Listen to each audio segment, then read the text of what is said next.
The story begins with Andy Bell walking home one night, blood on her head, and then she just disappears. 5 years later, Pip is walking home with friends when she spots a street portrait of Andy and stops. Back home, Pip tells her parents she is buried in her EPQ project. Her mom Lean mentions a big party at the Hastings place, the fanciest family in town. Before Pip can escape to her room, her stepdad Victor sends her out to walk Barney the dog.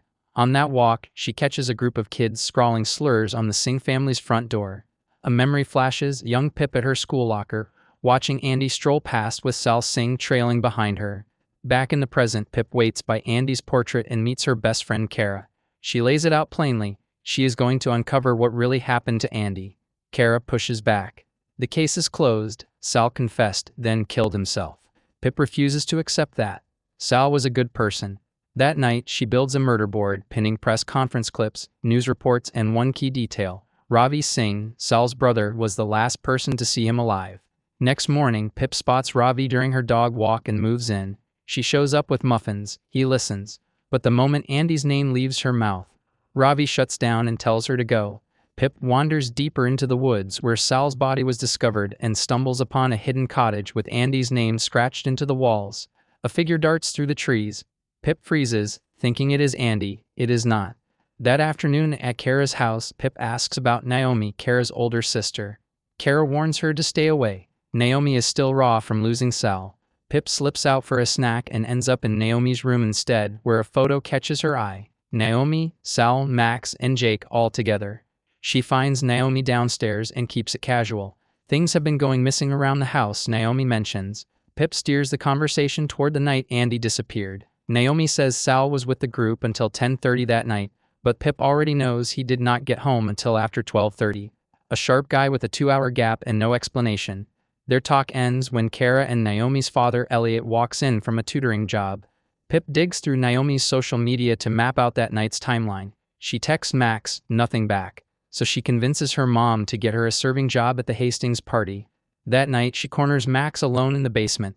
He agrees to talk, but only if she takes a shot after each question. She drinks. He talks. Naomi, it turns out, went missing for a stretch that night, and Sal, Max admits, asked all of them to lie to the police. Max insists Sal was innocent but says the suicide tells its own story. Kara spots a buzzed Pip and drags her home. When Pip admits she talked to Naomi, Kara explodes. They fight. Pip walks straight to Ravi's house. Sal's mother answers and pulls her inside. Pip apologizes to Ravi and tells him why she cannot let this go. Sal was kind to her when she was small, and she knows in her gut he did not do it. Ravi takes her to the room he once shared with his brother and shows her Sal's phone.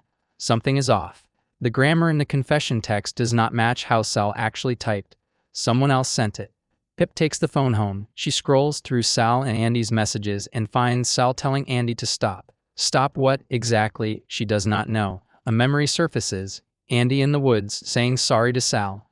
The question hangs there, unanswered. Pip sits down with Emma Hutton, one of Andy's closest friends. Emma keeps her answers vague and surface level. When Pip brings up the text fight between Andy and Sal, Emma snaps. She knew Andy, she says, and tells Pip to never reach out again. That same day, Lean walks into Pip's room with a quiet request.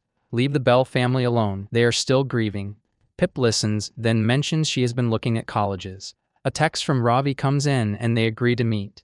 Pip fills Ravi in on the dead end with Emma, then brings up another name. Nat De Silva, Andy's other close friend. Ravi knows the name. A few months before Andy vanished, someone leaked Nat's private images and the fallout was ugly. That evening, Pip heads to Kara's and apologizes for pulling Naomi into things. Kara explains that Naomi has been struggling since their mother died and Sal's death only made it worse. Pip promises to back off. She asks about Nat's leaked photos and Naomi steps in with a warning. Nat is not someone to mess with. Kara mentioned she is playing against Naomi in a tennis doubles match that week. Elliot arrives home and the conversation ends. Days later, Pip and her friends watch the match. Nat loses and storms off to the changing room. Pip follows. Nat reveals that Andy had started seeing someone new but refuses to say who. She tells Pip to drop the investigation. On the way out, Nat's older brother Dan picks her up, and Pip recognizes him immediately. He is the same man who warned her off at the Hastings party. He stares. Pip walks away. That night, Pip heads to a group picnic in the forest with Lauren, Kara, Zach, and Connor. Before joining them, she updates Ravi on the Nat conversation. Together, they text Emma pretending to be Nat, fishing for details about Andy's love life. Emma mentions a secret older guy. That name sits with them. At the picnic, the group swims in the lake and pitches a tent in the woods. The boys try to summon Andy's spirit as a joke, and Pip shuts it down, visibly upset. Later, when the three girls slip out to use the bathroom, Kara quietly admits she has a crush on a girl named Ruby. Pip is a little stung that Lauren heard it first, but they let it go. Walking back, they spot a man moving through the trees with a torch. Pip chases after him, loses her footing, and gets turned around in the dark until Kara finds her. Back at the tent, the boys agree to keep watch outside. When Pip reaches under her pillow, she finds a note. It reads, "Stop digging, Pippa." She says nothing to anyone. Morning comes. Kara reassures Pip that Lauren is not replacing her. Nothing between them is changing. As Kara heads home, Pip spots Max and Emma talking in a parked car. She starts mentally building a suspect list and adds both De Silva siblings to it. Ravi comes over that afternoon and they go through the murder board together. They turn the focus to Dan. Could he be the secret older man Andy was involved with? They cross-reference Andy's social media and confirm that Nat's falling out with Andy and Emma happened right after the photo leak. Pip wonders if Nat blamed Andy for it. She texts Nat while posing as Emma, suggesting they hang out. That night, Pip and Ravi meet Nat in person. Nat says Andy had become secretive in her final weeks, pulling away from both her and Emma. Then she drops something unexpected. Andy was involved with Max Hastings. Pip's mind goes straight to the secret older guy theory. After Ravi leaves, Pip goes to the Hastings house alone. Max's father sends her up to his room. Max is in the bathroom. Pip looks around and finds a photo of Andy in a bikini sitting beside his bed. She photographs it just as Max walks in. When she confronts him about it, Max says he found it in a classroom at school. Pip then asks what the 2019 fight between Andy and Sal was really about. Max tells her Sal had found out that Andy was working for a drug dealer. Max was one of her customers. Sal hated drugs and wanted her to stop. That was what the fight was about.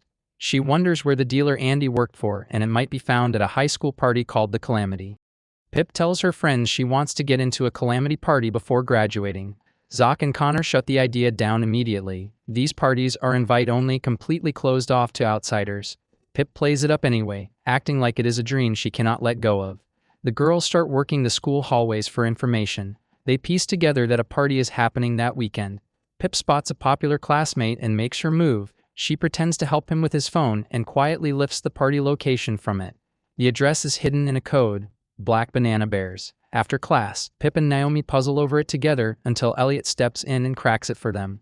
That evening, Pip calls Ravi and invites him along. He declines. After Sal's accusation, the town of Little Kilton has made his life difficult, and walking into a party full of those people is not something he is willing to do.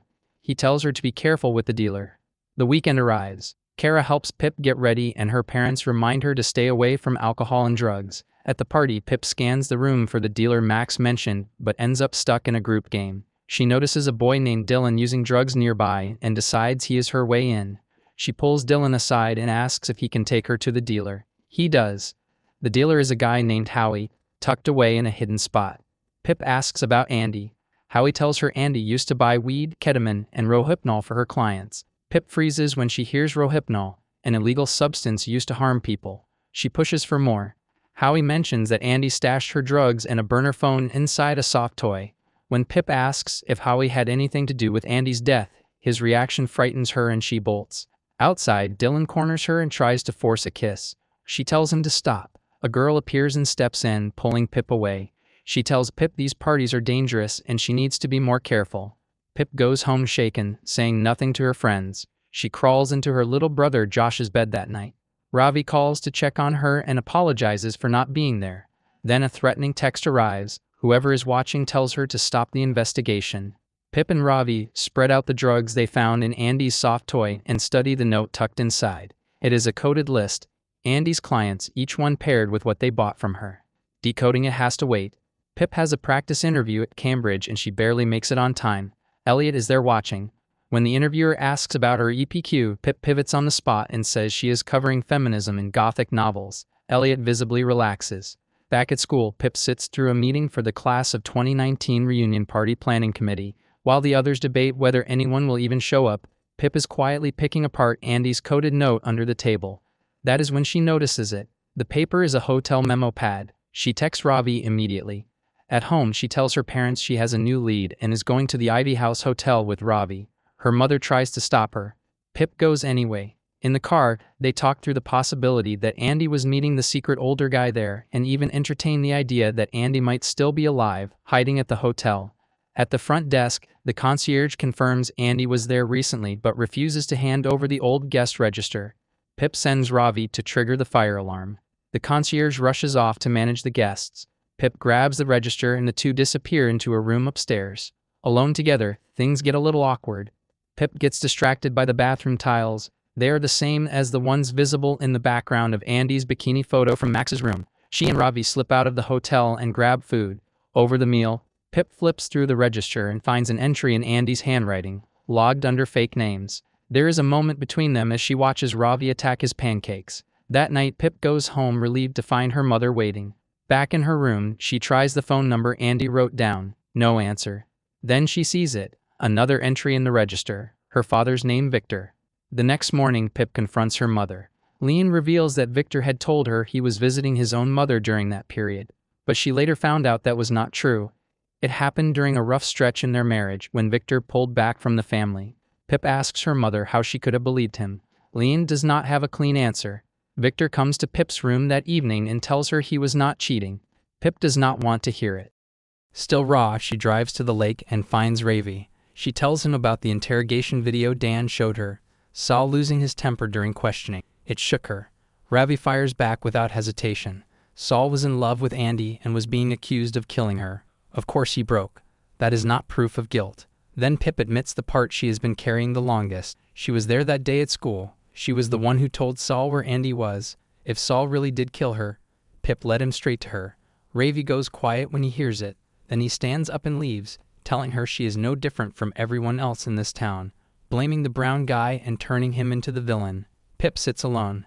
Then she drives to the forest and breaks down. She calls Kara. When they talk, they both admit they have been keeping things from each other despite being best friends. Later, the three sisters, Pip, Kara, and Naomi, are together at the Ward house. Kara nudges Naomi to go to her year's reunion party. Naomi turns to Pip and asks about the case. Pip tells her she has started to think Saul might actually be guilty. Before Naomi can respond, Kara cuts them off. When Naomi steps out, she quietly tells Pip to look up Tango_Tit on her laptop. Pip finds it, a private Instagram account belonging to Max. She scrolls through the photos and stops on one. Max, Naomi, and Jake together on the night Andy disappeared. The clock on Naomi's phone in the picture reads 12:06 a.m.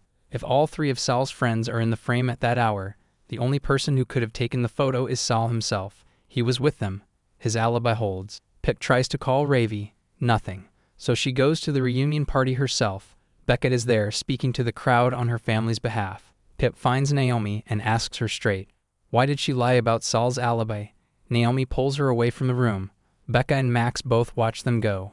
Then Naomi says it. She lied because the real person behind everything had already figured out what they knew, and she was terrified. Naomi finally tells Pip everything. The secret goes back to a night before Saul died, a party he skipped. Naomi, Jake, and Max went without him, got drunk, and when it was time to leave, Max refused to call a cab and got behind the wheel instead. He crashed into another car. The driver was seriously injured. Someone found out about the accident and used it as leverage. Either Naomi and her friends took back Saul's alibi, or the truth about that night would come out. Max walks in mid-confession and tries to shut it down. Pip stands her ground and tells him she already has proof. Max loses his temper. He grabs Naomi's phone and breaks it, then turns to Pip and reminds her that going public with any of this will destroy Naomi's life. That lands hard. Outside, Naomi has already moved on from the tension. She is on the dance floor, completely free for the first time in 5 years. Pip and Kara stand back and watch her. At home, Pip tells Kara everything. The crash, the blackmail, the alibi lie. Kara is devastated, not just for Naomi, but for herself. She already lost her mother. She cannot bear losing her sister too. Pip promises to clear Saul's name without dragging the accident into the light.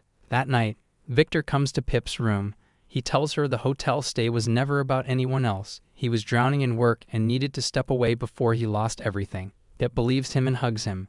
Back at her desk, she updates the investigation board with the new thread about the car accident. Later, while getting a snack, she notices Barney pawing at the back door. A disturbing text arrives. Stop investigating. Pip opens the door anyway and looks outside. Barney bolts into the backyard, then comes back when she calls. Something is out there. Pip posts a video online stating that the police got it wrong. Sal Singh was not responsible. Ravi sees it immediately and shows up at her door. In her room, they map out a plan.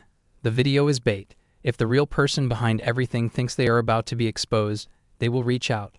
Pip and Ravi stay up through the night playing cards, going over the case, waiting. A noise from downstairs sends them both down to check. It is just Josh. Pip puts him back to bed. They end up talking in the dark until Ravi drifts off. Pip wakes him before dawn and sends him home before her parents stir.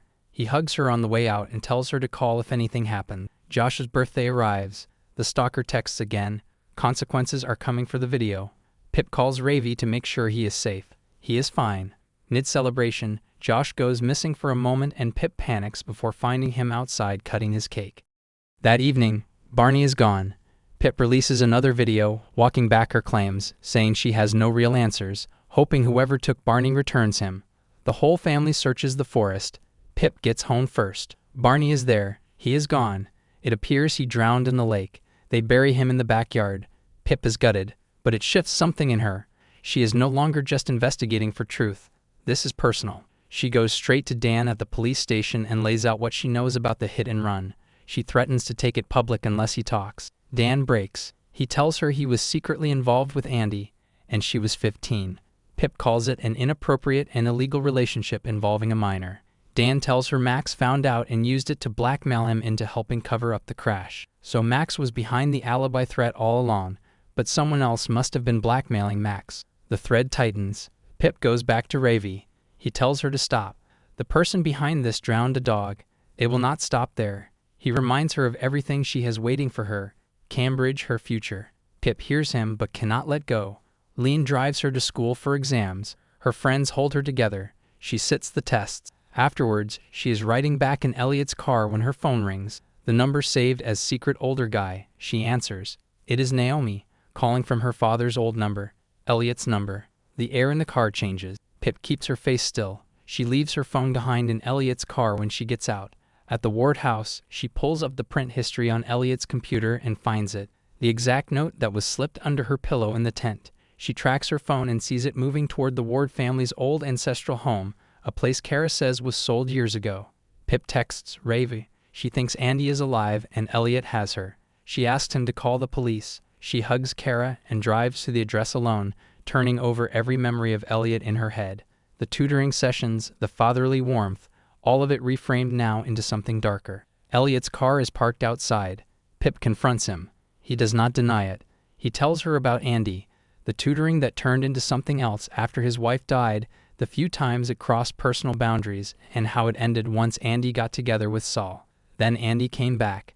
Not for him, for money. She threatened to expose him unless he paid. On the night she vanished, she showed up at his door causing a scene. He pushed her. She hit her head and was injured. He ran inside to call for help, and when he came back out, she was gone. Pip exhales. He did not hurt her. Then she looks up. There is a door on the upper floor she had not noticed. She pushes past Elliot and opens it. Inside the loft, someone is hiding. The woman turns around and tells Pip she is not Andy. The woman introduces herself as Isla. She tells Pip that Elliot found her and brought her home, mistaking her for Andy. When he realized she was not Andy, he was crushed. But by then, he had already said too much. He confessed to causing Saul's death. After the police named Elliot as a person of interest, he panicked and went after Saul directly, drugging him and ending his life inside his own car. He had found Naomi's diary beforehand and used what he read about the crash to blackmail Max, Jake, and Naomi into pulling back Saul's alibi. Isla tried to run after hearing all of it. Elliot locked her in and kept her there for 5 years. Elliot is arrested. Isla gets medical care. Victor takes Pip home. Days later, Pip takes down the murder board. Saul is finally cleared. She meets Ravi and asks how he is feeling. He says his family can breathe again, and it is all because of her. Pip is about to say something more when Ravi stops her. He is leaving Little Kilton, a job, college, a fresh start somewhere else. Pip goes quiet. He hugs her and goes. She gets on with things. She checks in on Kara at school, making sure she is not being pushed out or blamed for what her father did. Their friends pull Kara close. At home that night, Pip falls apart. She feels responsible for dismantling Kara's family. Lean sits with her and sets it straight. Elliot made every one of those choices himself. Pip freed the Singh family from 5 years of public shame. She saved Isla. Lean tells her she is proud of her. Then Lean adds something offhand. Elliot still has not admitted to hurting Andy. Pip sits up. She goes back through all the threatening text. Something is off. The note under her pillow in the tent. That was Elliot. But the texts came from somewhere else. A different person. She checks Kara's social media and confirms the Ward family was away on the day Barney was killed. Elliot could not have done it. Someone else is still out there. Pip goes to see Elliot in prison and lays into him for what he did to Andy, for causing Sal's death, for letting Sal's family carry the blame for years while Sal had trusted him completely. Elliot deflects. He tells her Andy was trying to scrape together money to escape her father.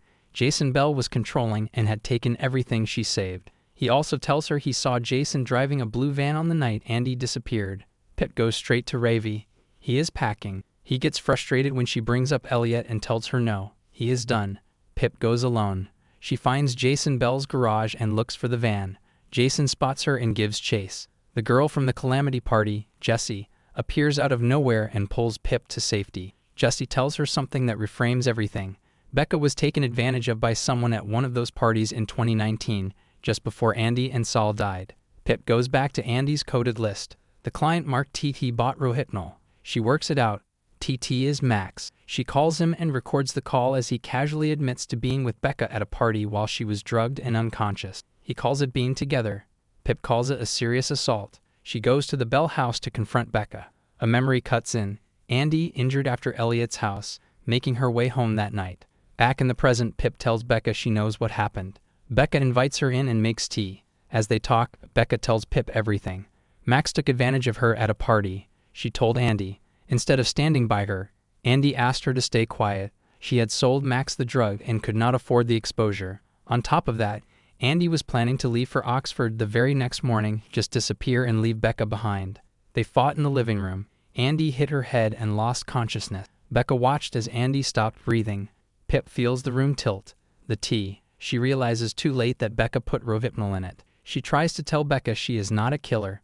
The fight was not intentional. Andy's death was an accident. Becca is unmoved. She says rich people like Max never face consequences. She tells Pip she has to pay for knowing too much. Becca takes a barely conscious Pip into the forest, to a septic tank hidden deep in the trees. On the other side of town, Ravi steps off a bus. He is back. He finds Pip's car outside the Bell house and feels something is wrong. He runs into Kara nearby and tells her Pip is missing. Kara opens her phone and tracks her location. They run. At the tank, Becca raises her hands to push Pip in. Pip summons everything she has left and shoves back. She stumbles away. Kara and Ravi arrive just in time. One last memory surfaces. Sal following Andy into a classroom, young Pip just outside the door. Inside, Andy tells Sal that her father took all her savings. Sal tells her not to worry. He will get her the money. He promises to meet her at dawn before she leaves for Oxford. They hold each other and say they love each other. Neither of them knows what is coming. In the present, Lean reads Pip's finished EPQ and is moved by it. Pip tells her she does not want to go to Cambridge just because her biological father went there. Lean finally hears her and tells her to go wherever she wants. Out on the street, Pip crosses paths with Max. He tries to explain himself. She looks him in the eye and tells him he is guilty of hurting others, and she is going to make sure he answers for Becca and for the hit and run. She walks away. She finds Ravi by the lake. He is rambling about some new pizza place they should try. Pip tells him to be quiet and kisses him. Pip is trying to resuscitate someone while police cars surround her. 2 weeks back, Pip is thinking about dropping her 6-episode podcast, the one covering the Andy Bell and Sal Singh murders, just to silence the gossip. Ravi shows up at her room and tells her to post it. He even comes up with the name, A Good Girl's Guide to Murder. Pip's not sold on it, but she listens. Next day, the two pick up Kara and head to Connor's birthday. On the way, they cross paths with Max Hastings. His smug face gets under Pip's skin. Ravi pulls her attention away and they make it to Connor's, where the whole party is themed around a murder mystery game. Pip spots Connor's brother Jamie looking off. She checks on him. Later, she pretends the mystery game means nothing to her. But when the clues stop making sense, she can't help getting frustrated. That night, she posts the podcast. Just as she does, she catches someone sprinting away from her house outside the window. Morning. Victor, Pip's stepdad, drops news. Becca has pulled out of testifying against Max. Pip's stunned. Victor tells her to trust the process and quietly asks Leon to back off, knowing the assault trial is already weighing on Pip. Up in her room, Pip tells Ravi the plan: reach Jason Bell, find a way into the prison to see Becca. Leanne, following Victor's advice, lets her leave without a word. Pip meets Jason and asks him to set up the visit. He says no. She leaves irritated. Across town, Max's lawyer tells Max and his parents that Becca is out. He also mentions an unnamed witness, Woman A, and warns Max to keep his distance from anyone connected to the trial. Max is annoyed. On the way home, he puts on Pip's podcast and listens in silence. The podcast blows up overnight. Students everywhere at Pip's school are talking about it. Kara confronts Pip about pushing Becca. When Pip sees how much the podcast is affecting Kara, she apologizes. Later, Pip goes to the prison and asks to see Becca. While waiting, she spots a document, the witness list for Max's trial. Jamie's name is on it. She's floored. D.I. Hawkins agrees to arrange the visit but tells Pip to sit tight until Becca's ready. That evening, Pip goes to Connor's and corners Jamie. She brings up the trial. Jamie admits he's a key witness and shuts down. He knows who Woman A is, but won't say. Days later, Pip and Ravi dig through footage for Sal and Andy's memorial. Hawkins calls. Becca will see her. Pip tells Ravi she hasn't forgiven Becca for nearly killing her. She goes anyway. At the facility, a mediator sits in on the meeting. Pip tries to get her to leave. No luck. Becca reads out an apology, focusing on what happened to Barney. Pip asks her to testify. The mediator cuts in. Pip talks over her and convinces Becca to show up in court. They hug. Pip forgives her and tells her to finally do the right thing. That night, Max's lawyer delivers the update. Becca is back in. Meanwhile, Pip's family hosts their new neighbors, Charlie and Flora, for dinner. Someone slips a newspaper clipping about Pip's podcast under the door, her photo with a mask drawn over her mouth. Pip reads it as a threat and panics. Next day, Lauren mentions she's going on a date with Max's cousin Robin. During PE, Kara admits she feels guilty and wants to skip the memorial. Later, Pip finds a note in her locker. Meet someone there tonight. At the memorial, Pip greets Nat Da Silva, Andy's old best friend. While Ravi speaks on stage, Pip slips out to find whoever sent the note. It's Max. He pressures her to drop her testimony and threatens Ravi's internship if she doesn't. On stage, Ravi loses track of Pip mid-speech and ends up saying out loud how he feels about her. Pip gets back just as he finishes. He asks if she caught the whole thing. She says yes. The night ends with little Kilton holding candles for Andy and Sal. Late that night, Pip wakes to a voice note. Kara, drunk at a calamity party, asking to be picked up. Pip goes. Walking home, Kara snaps at her. Says Pip ruined everything, that life was fine before all of this. It stings. Pip helps her home anyway. Back inside, Pip weighs it. Delete the podcast for Kara or keep it up. Then Connor knocks on the door and tells Jamie is missing. He asks her for help, but she pushes back, says she can't drag herself into another investigation after what it cost her family. Then Connor mentions Jamie was last seen at the memorial. Pip remembers passing him on her way to meet Max. She goes straight to D.I. Hawkins and points the finger at Max, stalling the trial, making witnesses disappear. Hawkins shuts her down, says he's stretched thin. On her way out, she runs into Detective Daniel Da Silva, Nat's older brother. He quietly tells her she might be onto something with Max, then gets called away before saying more. That night, Pip tells Ravi she's torn. She doesn't want to do to Connor what she feels she did to Kara. Ravi talks her through it. She decides to help. Morning. Pip visits Kara and tries to bring up what Kara said the night before. Kara claims she doesn't remember any of it. Pip drops it. When she mentions Jamie, Kara warns her. Whatever she finds might not be something she wants to know. Later, over coffee, Pip tells Ravi her first lead is Max. She mentions the family dinner Max had on the night of the memorial. Ravi wants to know how she knows that detail. Pip lies. Soon after, the group, Pip, Ravi, Lauren, Kara, Connor, and Robin, spread out to put up missing posters. While they work, Pip quietly pulls Robin aside and asks about Max's whereabouts that night. Robin calls Max on the spot. Max hears Pip's name in the background and quickly claims he was at a golf club. After hanging up, Max steps outside and makes a call of his own, telling whoever's on the other end that there's a problem. Pip and Ravi head to the golf club with Victor. They trick the staff member into leaving the security office and sneak in. Ravi keeps watch. Pip pulls up the CCTV. Max is there at the bar, but she can't tell when he left. Then one of Ravi's colleagues from the law firm shows up and pulls him away.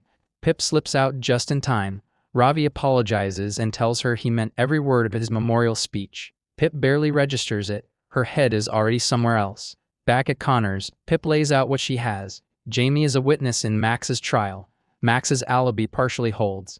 Connor asks her to use the podcast to widen the search. Then he tells her something that shifts things. He once caught Jamie stealing from their mother. He's scared. They search Jamie's room together and try to get into his laptop. Pip finds a photo of Jamie and Nat. Connor explains Jamie used to have feelings for her, and that Nat is now with someone wealthy. The room turns up more things that don't sit right. That night, Pip launches season 2 of her podcast. Jamie's disappearance is now the story. Hours later, someone triggers the alarm on her car and leaves a threatening note on the windshield.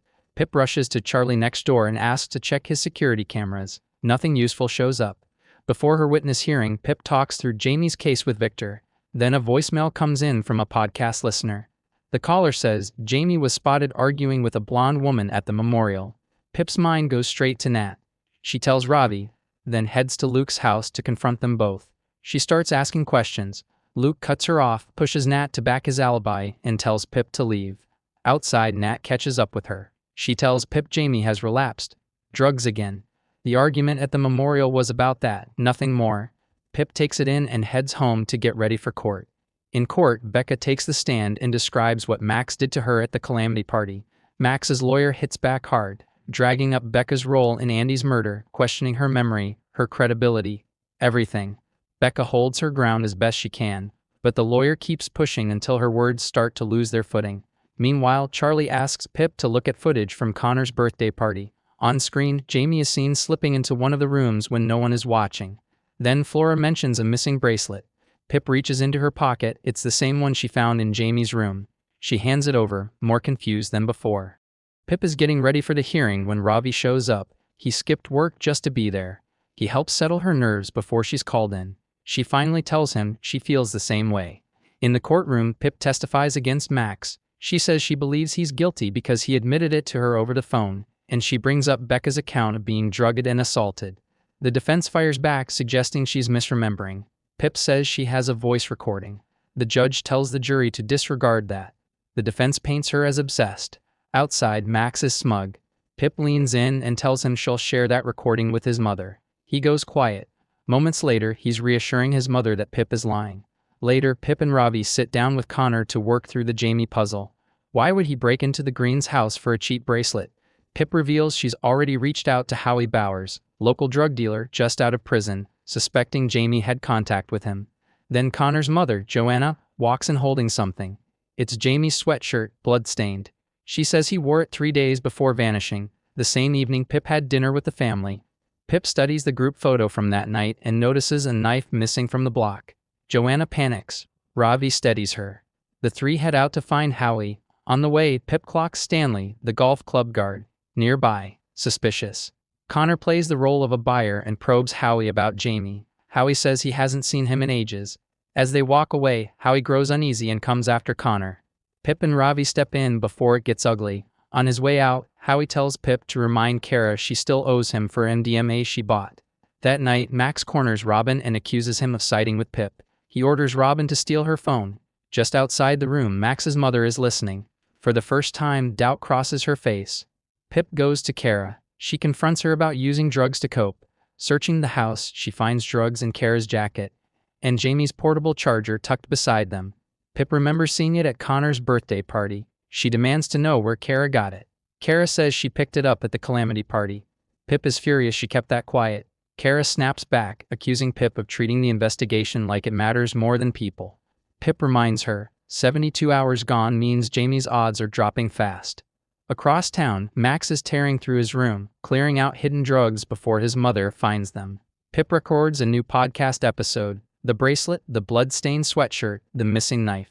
She asks listeners to send in anything from the calamity party that features Jamie. The response is immediate. During class, Pip goes through the footage before pulling Connor, Lauren, and Robin in to watch a compiled cut. Watching closely, she realizes Jamie isn't randomly wandering. He's searching for someone. She identifies the woman he speaks to as Ruby. The teacher catches them mid-skip. Detention.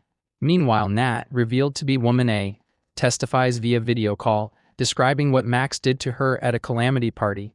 Max's mother sits in the courtroom and looks shaken. Jamie never appears. The prosecution wraps its case.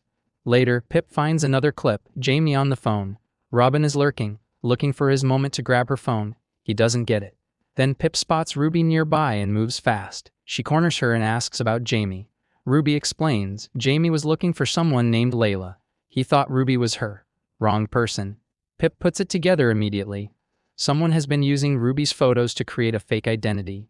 Jamie was being catfished. She tells Connor, and the three of them, Pip, Connor, Ravi, gather in her room to dig deeper. Tracing Layla directly hits a dead end, so Pip builds a fake dating profile. They find Jamie's account and notice he's lied about his age and job. Pip matches with Layla, then checks the account's linked social media page, and spots their teacher, Mr. Clark, commenting on the photos.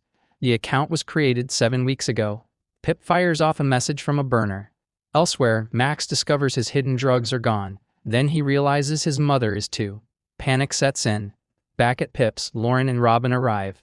Pip is not happy to see Robin, but stays quiet. She pulls Ravi aside and learns he's been fired from his internship. She comforts him and they rejoin the group. Then Pip turns to Robin and accuses him of trying to take her phone. Lauren jumps to his defense.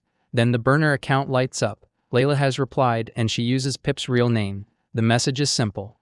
You're getting closer. Layla sends Pip a graveyard location, then vanishes. Account deleted. No way back in. Pip, Ravi, and Connor head to the graveyard and split up to look around. Pip stops at one of the graves. The name is familiar.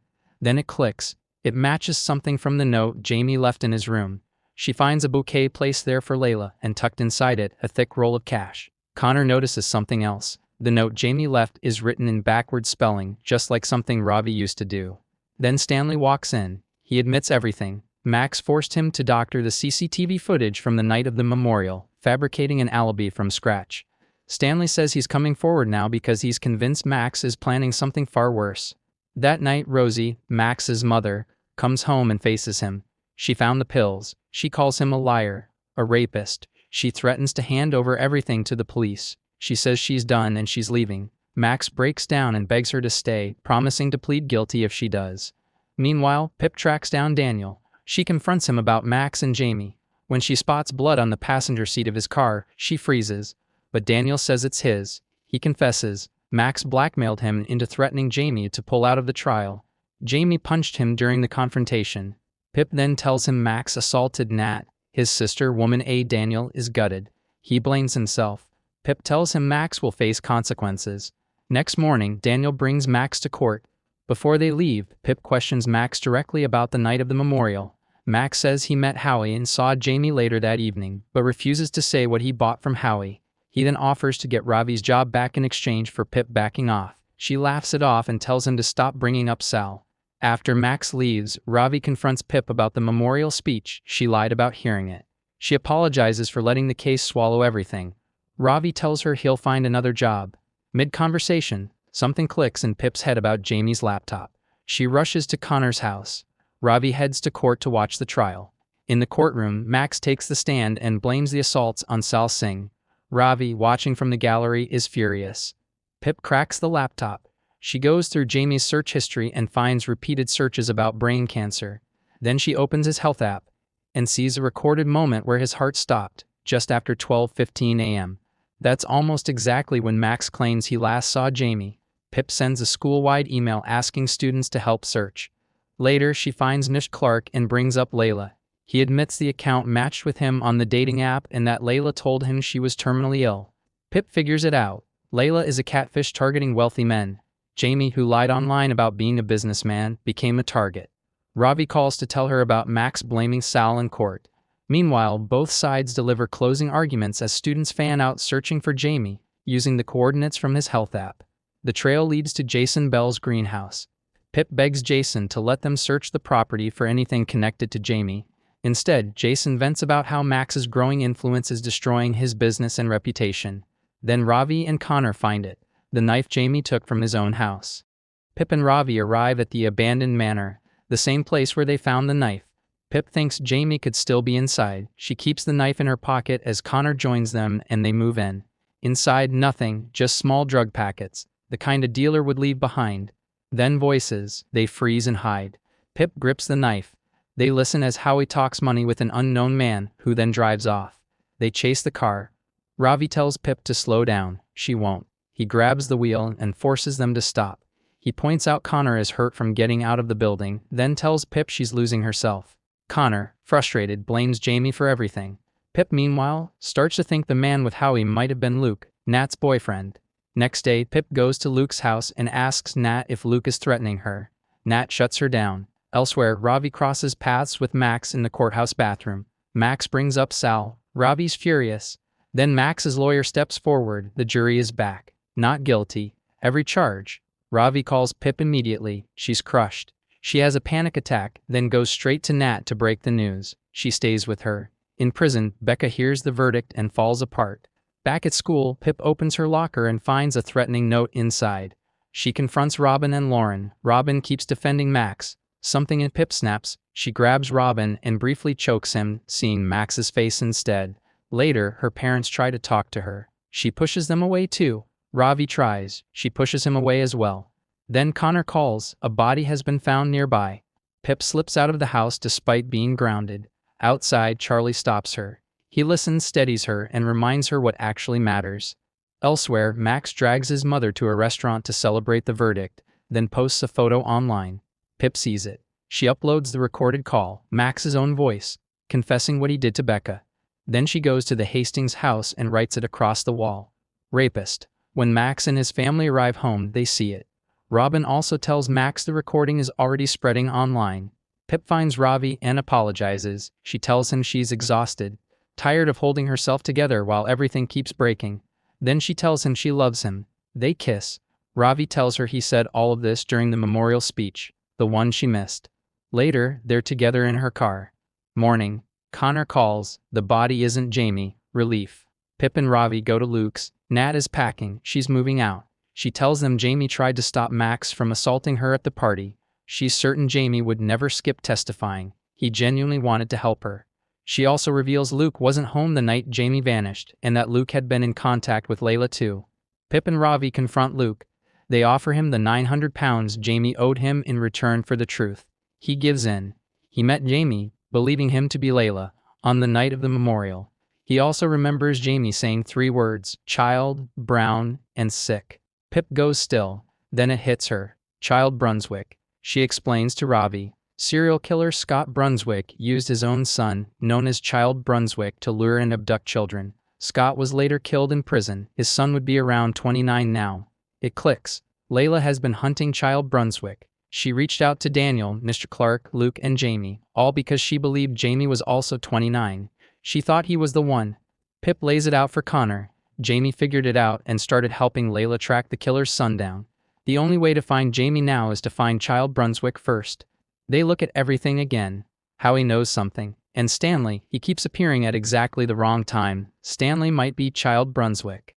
The 3 of them agree. Stanley is Child Brunswick and almost certainly the last person Jamie was with before he vanished.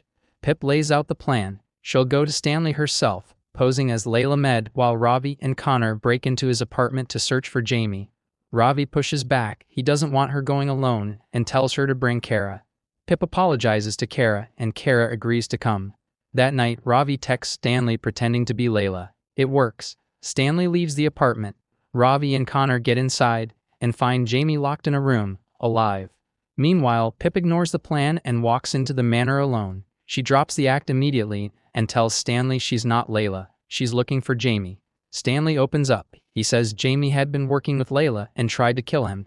He took Jamie to stop his identity from getting out.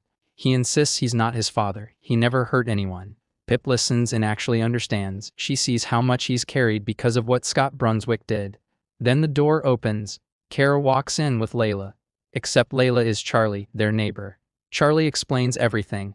His twin sister was taken and killed by Scott Brunswick. He holds Stanley responsible for helping his father. He tells Pip and Kara to step aside. Pip reaches for the burner phone and tries to call the police. It only makes things worse. Charlie raises a weapon at Stanley. Pip pulls Kara out of the way, then turns back to help Stanley. She's too late. The shot goes off. Pip kneels beside Stanley and talks to him, trying to keep him there. Before he loses consciousness, he thanks her for actually seeing him, for understanding. Fire breaks out inside the manor. Pip drags Stanley out. The paramedics take him away. Police take Pip in for questioning, where she finds her parents waiting. Jamie is alive, she sees him and feels relief. But Stanley's death sits heavy. 2 weeks pass. Pip and Ravi attend Stanley's funeral. Max shows up and tries to get under her skin. Ravi shuts it down. Afterwards, Jamie talks to Pip about Stanley and tells her the truth. Charlie threatened to kill Nat if Jamie didn't cooperate. He had no choice. They also talk about Charlie and Flora, who are still out there, missing. Later, Pip tries to say a few words for Stanley at the service, but spots a hateful message scrawled about him on a nearby wall. It breaks something in her. Victor is beside her as she falls apart again. 2 more weeks. Pip is back with her friends, gathered for Jamie's birthday. She and Kara talk. Jamie and Nat are together now. Kara tells Pip she needs to stop carrying the guilt for Stanley, and for what happened with her father. Elliot made his own choices. That's on him, not her. Ravi and Kara stay close, watching over Pip as she tries to move forward. Pip still unsettled, still looking over her shoulder, still feeling the threat of Charlie somewhere out there. But that's where this video ends. Let me know what you think about this series, and as always, leave a like, subscribe to the channel, and I will see you all in the next video.